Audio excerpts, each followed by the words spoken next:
Active hands-on learning was on display as Tanners Creek Elementary hosted more than 550 students in kindergarten through 4th grade for this summer's Camp Einstein.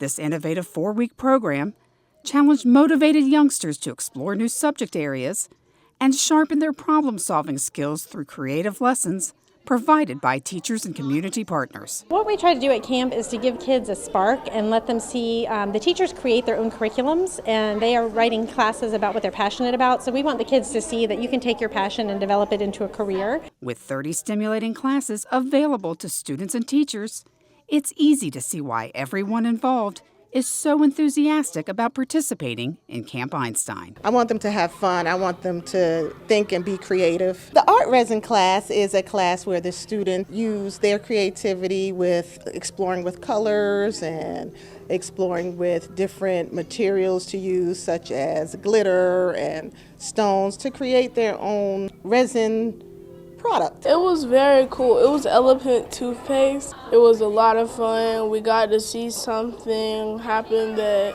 we never usually look at, and you don't even know you're learning, but you're having fun still.